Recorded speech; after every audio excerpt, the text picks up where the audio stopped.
So far we have discussed main properties of the Riemann integrals as well as its relative Riemann-Stieltjes integrals. There are two issues that we plan to discuss today. See, so far we have discussed the integrals of real valued functions, okay, and can we extend this idea to more general functions, that is what are called vector valued functions. That is one thing. Other issue is that while discussing the Riemann-Stieltjes integral of f d alpha, we have always taken alpha to be monotonically increasing function, okay. So can we remove that restriction on that function alpha, and well, what other kinds of functions are possible, okay. That is another question that we shall discuss. So the first question is relatively easy, something similar to what we have done in case of derivatives. Just as we had talked about differentiation of vector valued functions, similarly we can talk about integration of vector valued functions, okay.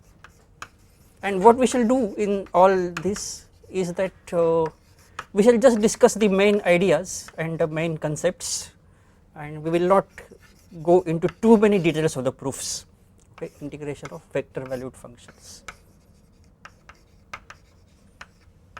okay.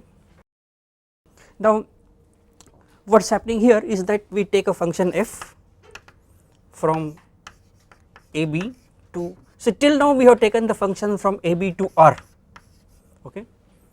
Instead of that we take a function from ab to any of this, let us say space rk, any of this space rk, okay. So any element in rk is a vector, and we have discussed various norms on this, so which is an analog of absolute value on r. And of course we have to take this also as a bounded function,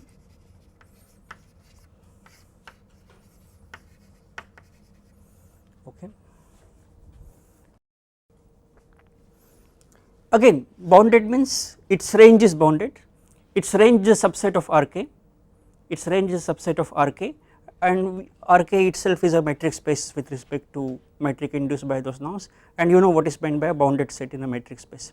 So in that sense it is a bounded function. What we have also observed is that any such vector valued function will give rise to this k scalar valued functions, that is if you take any x in ab,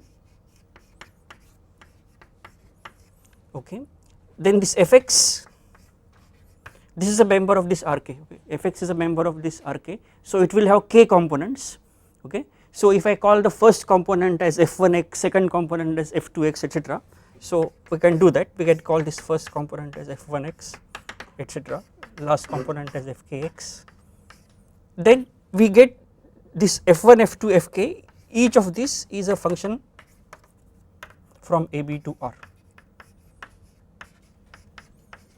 okay, alright.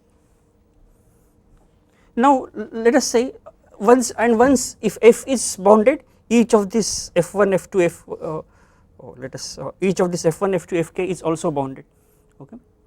And so let us again take alpha as a alpha from ab to r as monotonically increasing,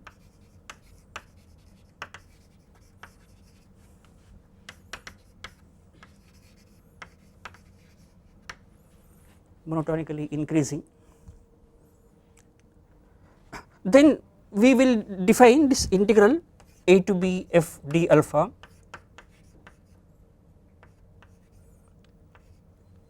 as follows, okay.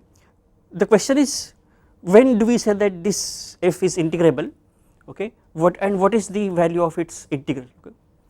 Now the answer is obvious, if we follow the analogy of the derivatives, what should happen is that each of this f1, f2, fk, they are functions from ab to r, so each of them should be Riemann-Stieltjes integrable, okay.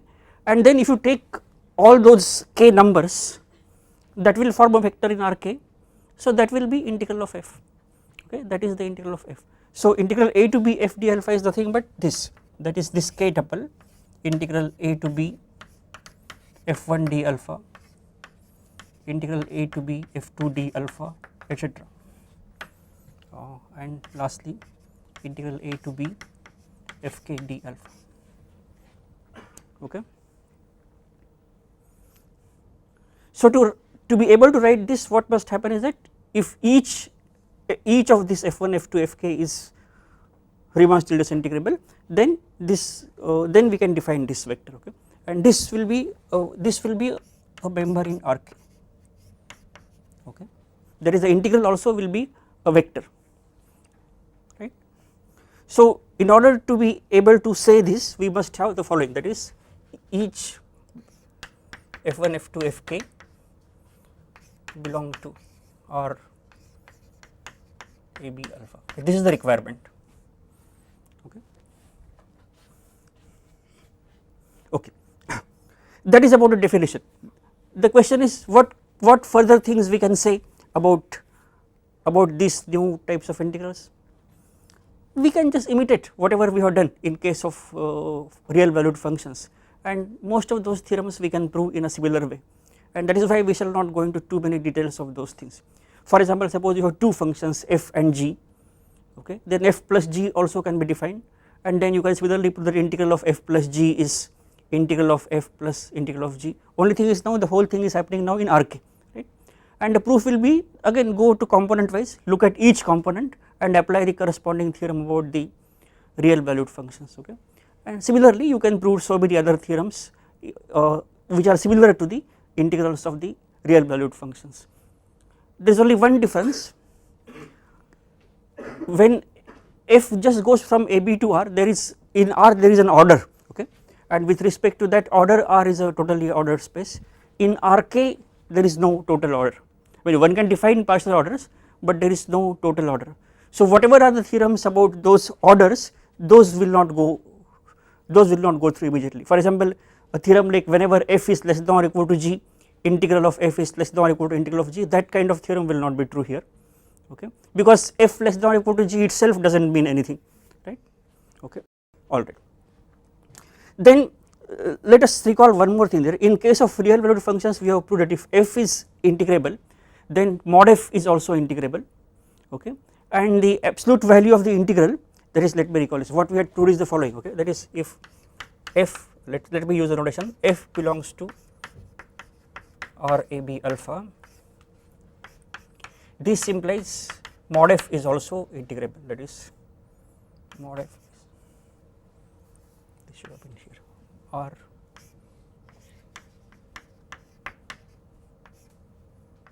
okay, and what we know is this integral a to b f d alpha, its absolute value is less than or equal to integral a to b mod f d alpha, okay, okay. Now there is only one change that we will want to make in the case of vector valued functions. This mod will be replaced by norm, okay, this mod will be replaced by norm, okay, and what is, remember, norm will be a real valued function, okay, norm will be, that is if f is a function from ab to Rk, what is norm of f, norm f of x, okay, there are various norms that we have taken, okay, any one of the norms you can take, okay, but let us take Euclidean norm here, then that will be same as sigma mod let us say fjx square, j going from 1 to n, and then the square root of this whole thing, okay. So norm f will be a function from ab to R, norm f will be a function from ab to R, okay. Okay. So what do you want to say? If this function f from ab to Rk is integrable, its integrable means what? Each of this f1, f2, fk is integrable, then this function norm f is also integrable, this function norm f is also integrable, okay, and this also I will replace by this, that is norm of this integral, because this integral is also a vector, okay. So the norm of this integral is less than or equal to integral a to b norm f d alpha, okay, integral a to b norm f d alpha. Remember, this is a real valued function, so this is a usual integral, okay, this integral is as given here, okay, and we take the norm of that, okay. I shall not again go to the detailed proof of this. You can but it is not very difficult. Okay, this is something you can try to prove on your own as an exercise. Okay, but let me just see. Let me just say why this happens. Why this function norm f from ab to r is integrable? Because f is integrable means what? Each of this f1, f2, fk is integrable. Then if f1, f2, fk each of this is integrable, then mod f1, mod f2, mod fk all of them are integrable. Okay, and hence this sigma mod fj square is also integrable, right, because sum of the integrable function. And then we take the square root, and we have proved that if you compose with any continuous function, integrable function with a continuous function, then the composite function is also integrable. So norm f is integrable is clear. Proving this will require some more work, but again not very difficult, so I will not go into that. You can try to prove this on your own. Okay, so that is about the how to go about the defining integrals of vector valued functions. This will be quite useful when you deal with vector valued functions and also complex valued functions, etc. Okay. The second thing is we want to see whether we can replace this condition on alpha. We say that so far we have been taking alpha as a monotonically increasing function. So can we have replace this by somewhat bigger class? Why this is required? Because we always come across the integrals with respect to some other functions also. For example, the first thing, for example, you must have heard of what is called integration by part. Okay. Now in integration by part, what we want to do, we want to suppose your integral is of this type, integral a to b f d alpha. Okay, we want to convert it to the integral of this type, integral a to b alpha df, right, and plus some more terms here, we want to convert it to this type. Now if this integral has to be defined, then we will need that f also should be monotonically increasing, but that puts too many severe restrictions on functions f and alpha. So that is why we will like to discuss a little bigger class, and that bigger class is called functions of bounded variation. Functions of bounded variation.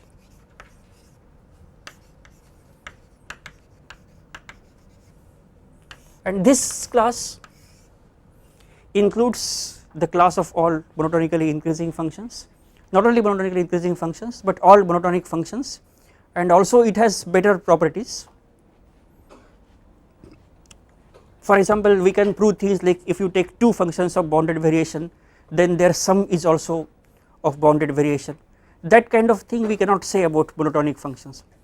For example, if you take one function which is monotonically increasing and suppose another is monotonically decreasing, then about their sum we cannot say anything, it need not be monotonic at all. Okay.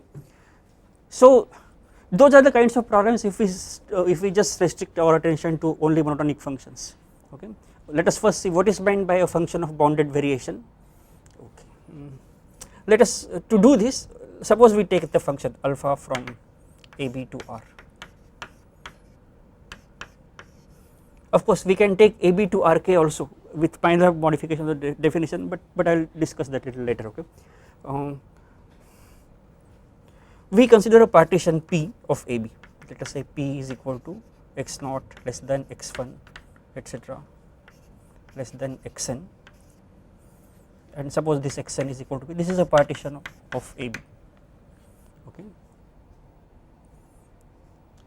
Then what we do is we consider a sigma I going from 1 to n alpha xi minus alpha xi minus 1. Okay. And see, till now we have been taking alpha to be monotonically increasing, so this quantity was always positive. Okay. But now we have not made any such assumption, so instead of so we will take absolute value of that, mod alpha xi minus 1. Okay. So this will be some non-negative number, right, this will be some, for each partition this will be some non-negative number. Okay. Then what we do is we take the supremum of all such numbers, supremum taken over all the partitions. Okay. That is, then take the supremum of this for P belonging to script P, supremum this for P belonging to script P. Okay. Now if this supremum is finite, we say that this function alpha is of bounded variation, okay, and whatever is that number, that is called variation of alpha in the interval a to b, okay, that is called variation of alpha in the interval a to b. So we will say that if this number is finite, sorry, if this number is finite, then alpha is said to be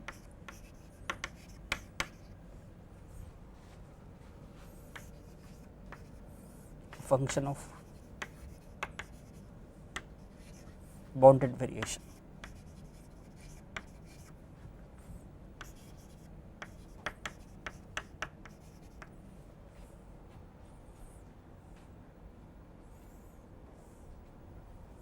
And whatever is this number, that is called total variation of alpha in the interval a to b, okay, and this number supremum of p in script p sigma I going from 1 to n mod alpha xi minus alpha xi minus 1 is called total variation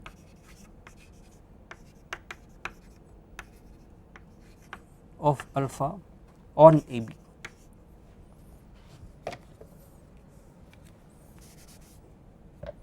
Of alpha on AB.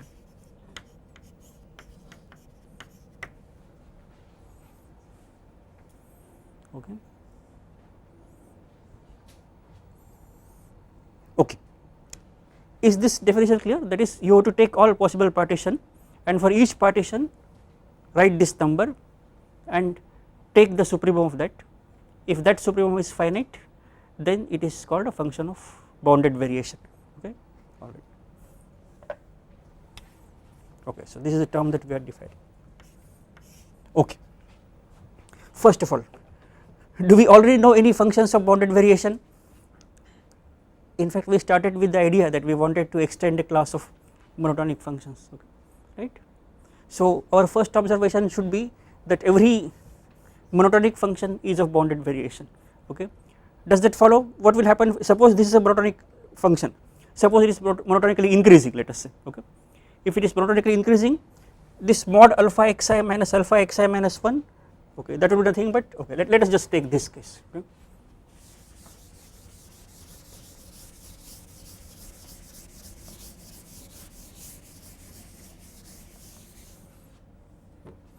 Suppose alpha is monotonically increasing, okay, let us use this notation. Suppose alpha is monotonically increasing, okay, then what will happen to this number sigma I going from 1 to n mod alpha xi minus alpha xi minus 1.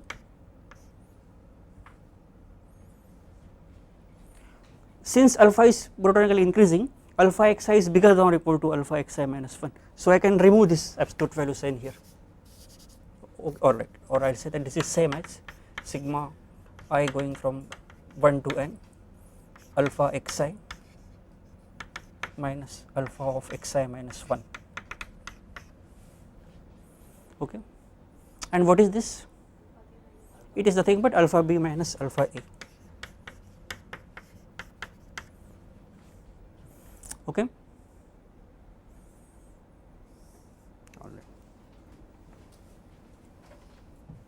If it is monotonically decreasing,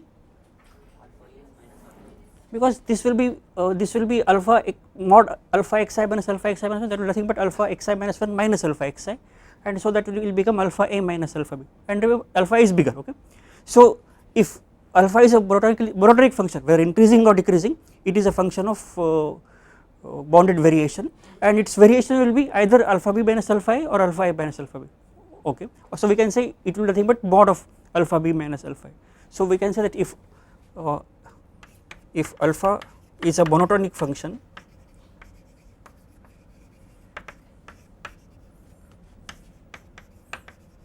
then alpha is of bounded variation.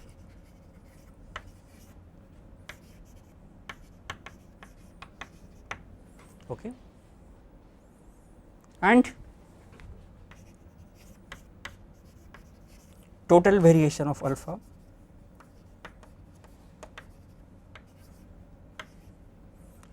on AB is same as mod of alpha B minus alpha A. Okay. So our first aim is satisfied, that we have got a class which is bigger than the class of monotonically increasing functions. Okay. Every monotonically increasing function is of bounded variation, but not only that, every monotonically decreasing function is also a bounded variation. So all monotonic functions are of bounded variations. So this is at this stage itself it is a bigger class, but in fact it is much bigger than that. Okay. Let us see how that follows.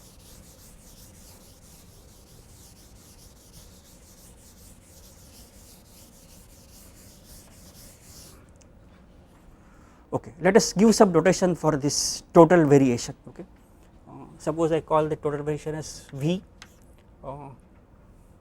Let us say V alpha of B. Okay, I will call it. I will explain why I am taking this V alpha of B, because this is something we shall use subsequently also. V alpha of B. This is nothing but supremum of P belonging to script P sigma I going from 1 to n mod alpha xi minus alpha xi minus 1. This is total variation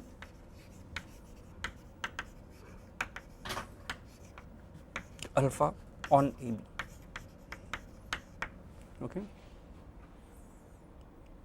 And since we are going to consider these functions of bounded variation for some time, instead of writing it again and again of function of bounded variation, let us use some notation for this. Okay, I shall denote that set by BV of AB.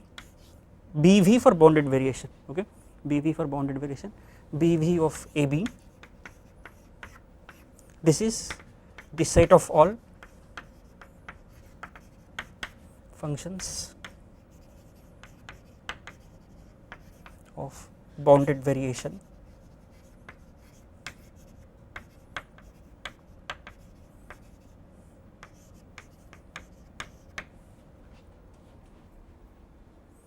okay.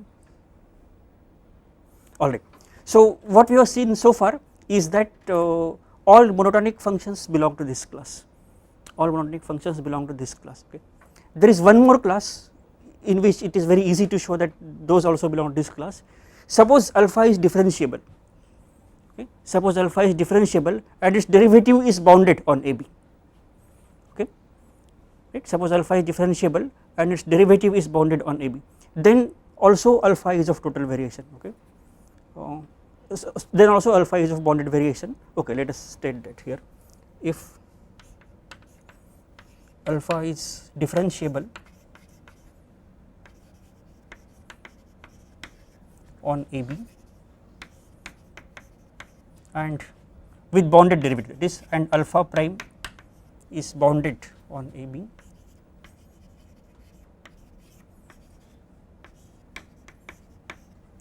see this will always happen if alpha prime is also continuous, right. So if alpha is continuously differentiable, this will be a function satisfying this property. Okay, then alpha belongs to BV of AB.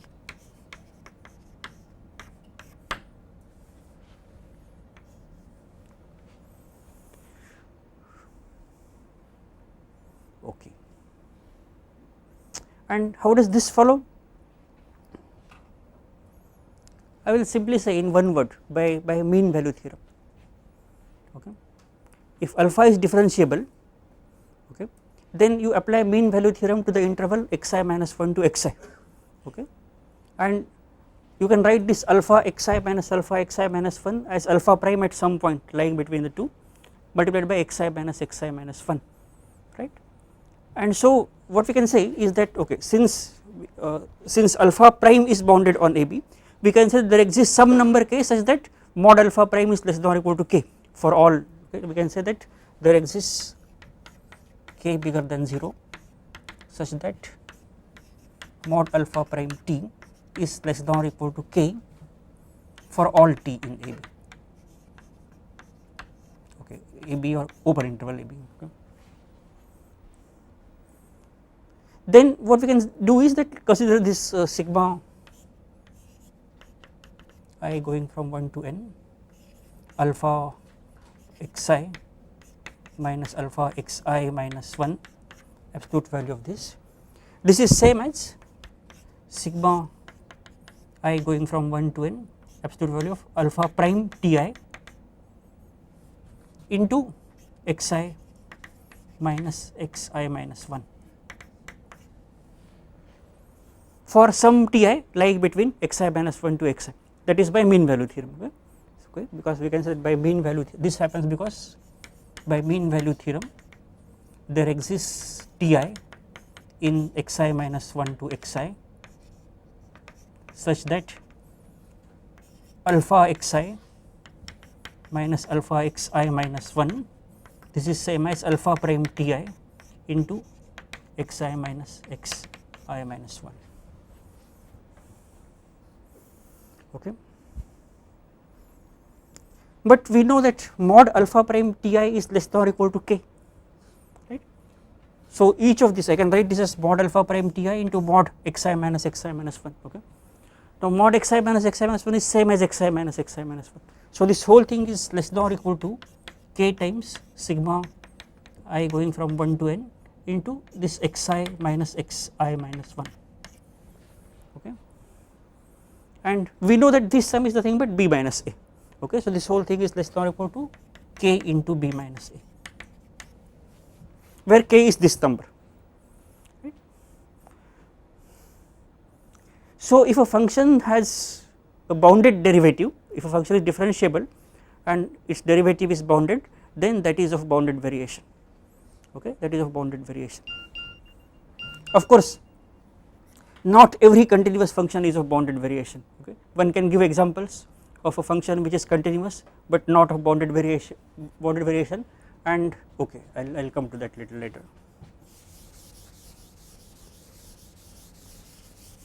Anyway, that also, since that is not the main important point that we want to make, I shall leave that also as an exercise.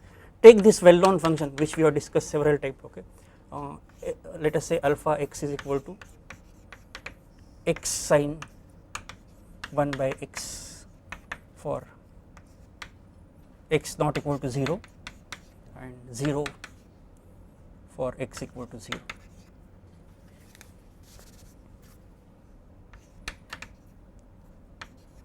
We have discussed this function several times. Okay, it is, and we have shown that it is continuous at x equal to 0 and x not equal to 0, there is no problem. Okay, so this is a function, this is a continuous function. Show that alpha is not of bounded variation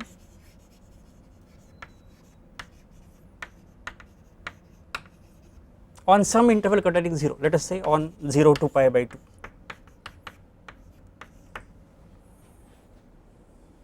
Okay. Some calculations will be little easy if you take, instead of 1 by x, if you take pi by x to choose those points in the partition. Some of those things become easy if you choose, instead of taking 1. Of course, really speaking there is no difference, just to make the matters little simpler. Okay. Now coming back to this class, what we have seen is that it contains all monodic functions, it contains all those functions whose derivatives are bounded, and there are several such functions that we know. Okay. For example, if the derivative is also continuous, then it will be a function of bounded variation. So all polynomials, functions like sin x, cos x, e power x, many of the well known functions are functions of bounded variation, though many of them are not monotonic or monotonically increasing. Okay, so this is a much bigger class. Okay. Another property of this class is that one can show that if just as it has a property similar to the class of continuous functions, namely this is also a vector space.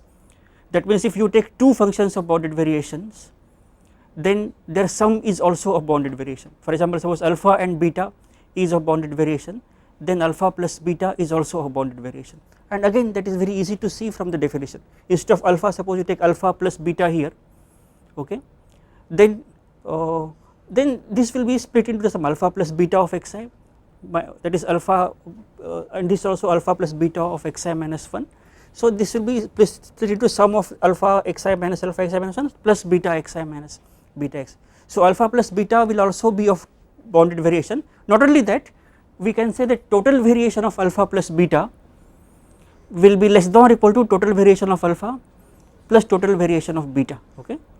All that is fairly easy to prove, okay. And similarly for some k times alpha, if alpha is of bounded variation, k times alpha is also of bounded variation, etc. Okay. So let me just state that property here. Okay. I will simply say this, okay, that BV of AB is a vector space.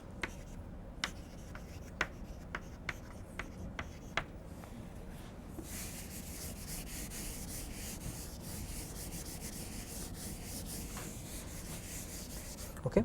Now once I say that this set functions of bounded variation is a vector space, it means if you take any two functions in that, there is some difference, whatever it is also again of bounded variation, okay. And as I said earlier, this is not true of monotonic functions. If you take two monotonic functions, their sum need not be monotonic or difference need not be monotonic, okay, but it will be of bounded variation, okay. Suppose you take say two monotonic functions, and if you take their difference, that may not be monotonically increasing or decreasing or anything, but it will be of bounded variation, okay, but it will be of bounded variation. But what is more interesting and what is not obvious is the following. We can further show that if you take any function of bounded variation, then it is a difference of two monotonically increasing functions, right. This is what we can show, that is suppose you take any function of bounded variation, suppose alpha, then I can find two functions alpha 1 and alpha 2 such that alpha 1 alpha 2 both are monotonically increasing and alpha is alpha 1 minus alpha 2, okay, right. Now again I will just say what is involved in that, and we will not go into too many details of the proof, but before going into that idea, let me again remark a small thing here. Here we have defined what is meant by saying that it is a function of bounded variation for real valued functions, okay. Suppose instead of that I take a vector valued function, instead of that I will take the function rk, okay, I take the function rk, then instead of this absolute value here it will be changed to norm, it will be changed to the norm, okay, right, and then so that's a only binary modification here, okay. And this is a concept which is very useful in practice, especially when you talk of functions taking values in R2 or R3, okay. You should know that any function which takes value, suppose alpha from AB to Rk is let us say a continuous function, then that is called a curve in Rk. For example, if you take a continuous function, let me instead of alpha, let me use some other notation. Suppose I take a function gamma from AB to let us say R2. In fact, we can take any Rk. So a continuous function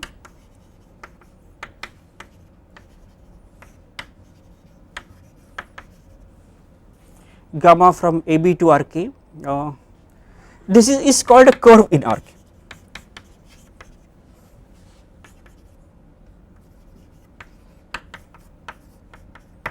okay.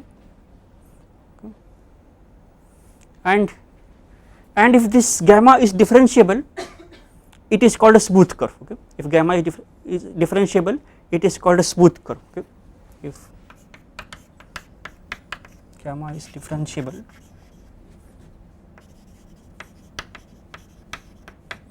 it is called a smooth curve.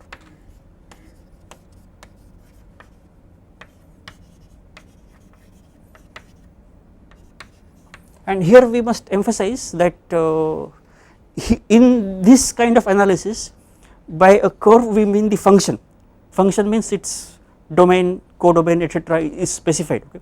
In the usual geometric language, when you talk of a curve, you simply mean the set of points which make that curve, okay, or which is nothing but the range of gamma, okay. In the usual language, by curve you mean the range of gamma, but that is not our idea here. In particular, for example, if you take gamma from AB to R2 or R3, then this gamma will lead to if you take the coordinate wise, for example, if gamma is a function from AB to R2, there will be corresponding function gamma 1 gamma 2 or gamma 1 gamma 2 gamma 3 which represents the various coordinates, okay. And those gamma 1 gamma 2 or gamma 3, those are what you normally call parametric equations of the curve, okay. For example, if you suppose, let us take the case in let us say gamma is a function from AB to R2, okay.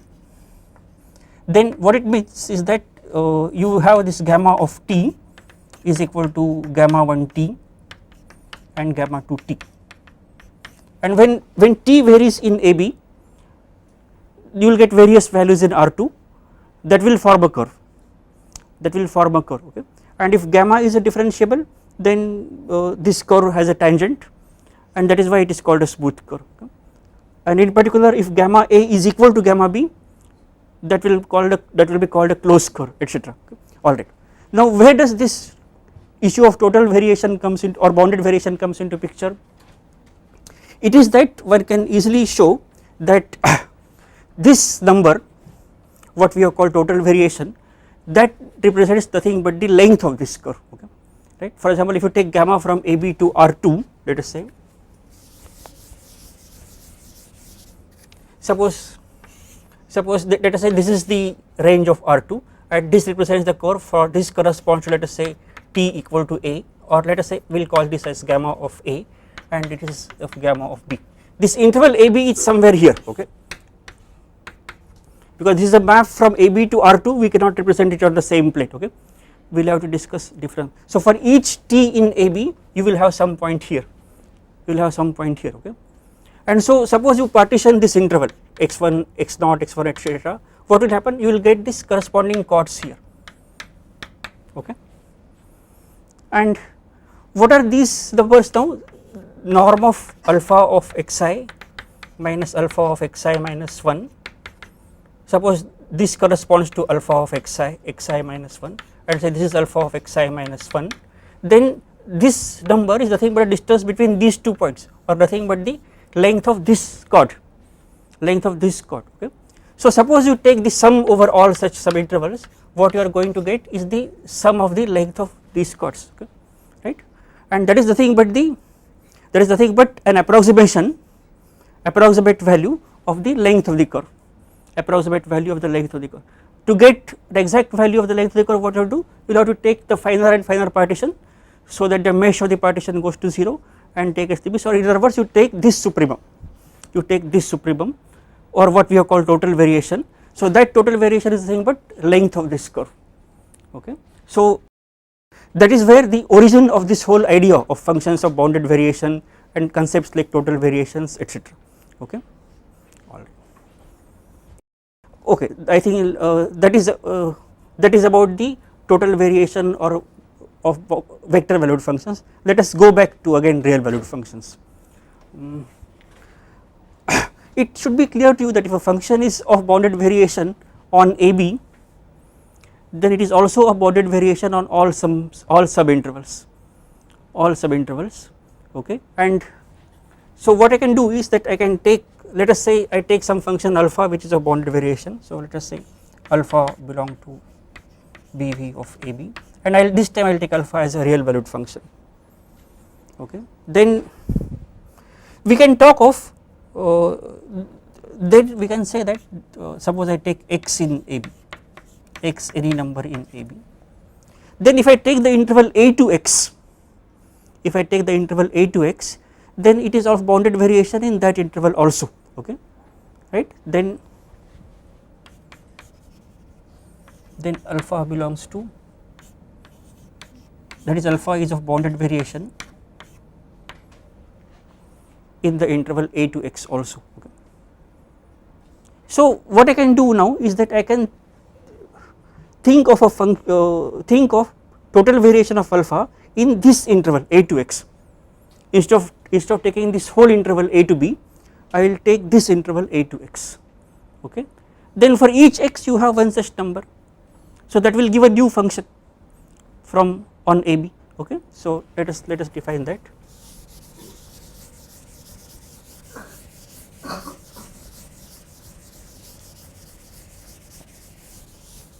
and that is a function which I will denote by V alpha. Okay, let us say define V alpha from AB to R by V alpha of x. V alpha of x is equal to what is the total variation of alpha on the interval a to x. Okay, total variation of alpha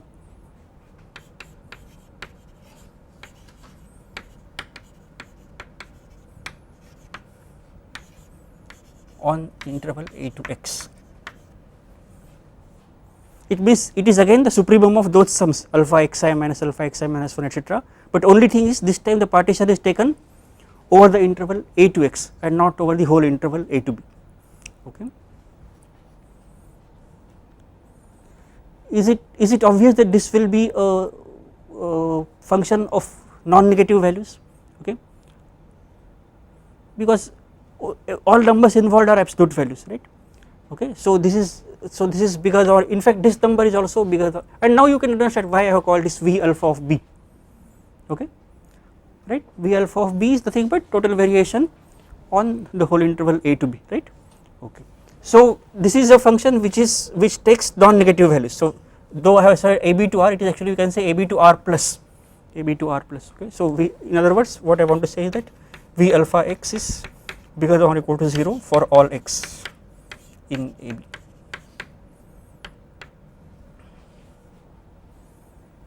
Of course there are a few, and then V alpha of b is nothing but this total variation of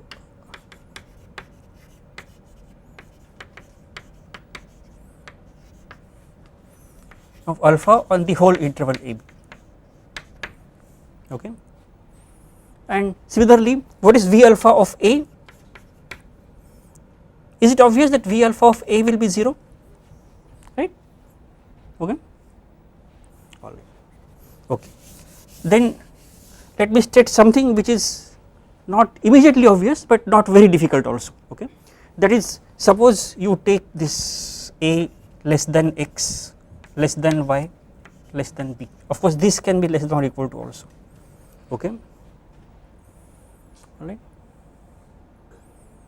Then suppose I consider V alpha of x, or let us say suppose I consider V alpha of y and V alpha of x. What I want to say is that V alpha of y will be V alpha of x plus some non-negative number always. Okay, plus some non-negative number always. And what will be that non-negative number? You can say that that will be total variation of alpha on the interval x to y. Okay, because if you take any partition from a to x and something from x to y, that will be a partition from a to y. So taking supremums etc., you can, it is not very difficult to prove this. V alpha of y is equal to V alpha of x plus, let me just write this in word, total variation of alpha, because we have not introduced any notation for this, total variation of alpha on the interval x to y.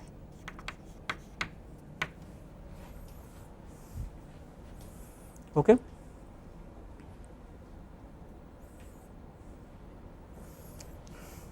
so is it obvious that this will be a non-negative real number?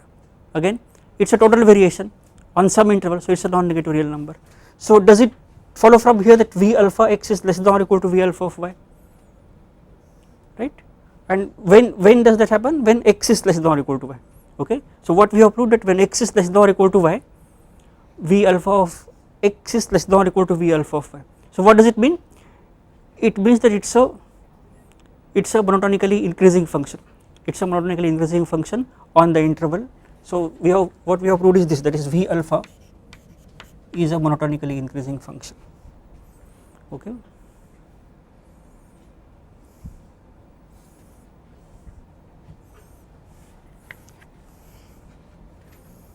Then what we can also prove is that, okay, I can write this, we have said that V alpha is a monotonically increasing function.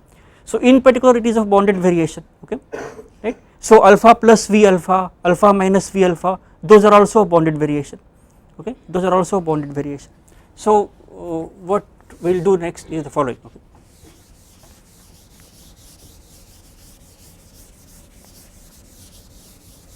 I shall write this alpha of, okay, let us say alpha of x as v alpha of x minus, okay, v alpha x minus alpha of x. Okay. Okay. All right. What we have shown is that this is monotonically increasing v alpha of x. Okay. What we have not shown is that this is also monotonically increasing, but that is true. Okay. It can be shown that v alpha x minus alpha x is also a monotonically increasing function. In fact, is it also clear that this will also be bigger than or equal to 0 always? Alpha x is less than or equal to total variation of alpha from a to x. Okay. Is this clear that v alpha b will be always less than or equal to at least mod alpha of b? Okay. Not this other way. Okay. Mod of alpha b will be always less than or equal to v alpha of b. That is obvious. Okay. Because this number alpha b will appear in all this alpha xi minus 1, etc. Okay. Similarly, one can show that this is also similarly this alpha x will be less than or equal to v alpha x for x. Okay. Okay, there is only one thing that is required. We have not said anything about the value of alpha at a. Okay, we have not said anything about the value, but and we know that v alpha at a is 0. So if alpha at a is different from 0, we will not be able to say this. Okay, so let us assume this additional, or you take this as alpha x minus alpha a. Okay, but let us avoid the complication. Let us just assume that alpha of a is equal to 0. Okay, then this is also true, and we can show that this is also a monotonically increasing function. So what does this mean? That every function of bounded variation can be represented as a difference of two monotonically increasing functions. Okay. Okay, that is an important result. Every function of bounded variation can be represented as a difference of two monotonically increasing functions. So suppose that is I can always write alpha as alpha 1 minus alpha 2, where alpha 1 and alpha 2 both are increasing. Of course this decomposition is not unique.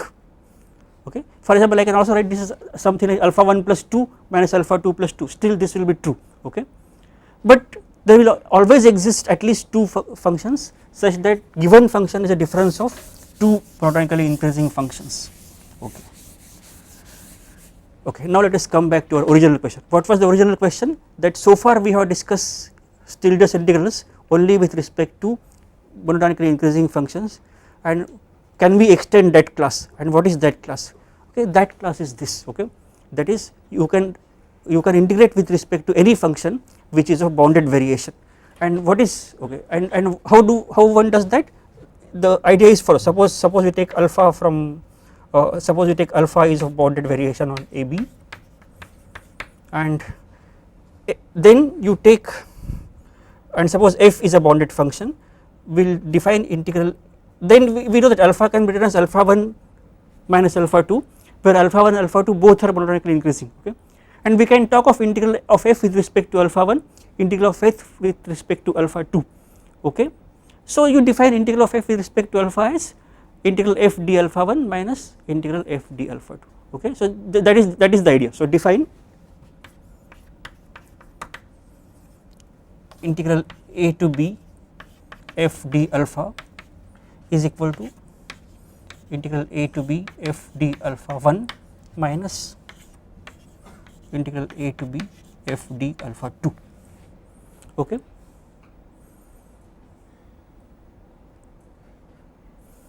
There is a slight problem here. Okay, but once you understand the problem, its solution is also clear. Okay, which I said just now that these functions alpha 1 and alpha 2 are not unique. Okay, alpha may be also same as beta 1 minus beta 2.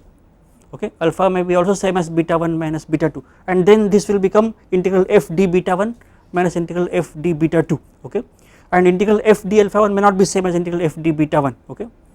But what we have observed here is that even if that is the case, the difference between beta 1 minus alpha 1 and beta 2 minus alpha 2 will be a constant. Beta 1 can be only of the form alpha 1 plus k, and then beta 2 will be of the form alpha 2 plus k, and then when taking this difference, that constant value will get cancelled, okay, that constant value will get cancelled. So what we can, so just to summarize the whole thing, if we take a function of bounded variation, we can represent that as a difference of two monotonically increasing functions, and if the given function is integrable with respect to both of these functions alpha 1 and alpha 2, then we can define integral with respect to alpha as the difference of those two integrals, okay, and then we can carry on from here with various things about integrals of this type, okay, and again the many things which we have said about the earlier integrals will follow. Every time we have to just split up into these two integrals and apply the theorem to each of these, okay, and that is the idea, okay. We shall see what all the things we can do with this kind of things in the, again as I said, this is useful because especially for example something like integration by part etc., we want to also talk of integral alpha df, okay, and there this is more useful. I think we will carry on this discussion in the next class.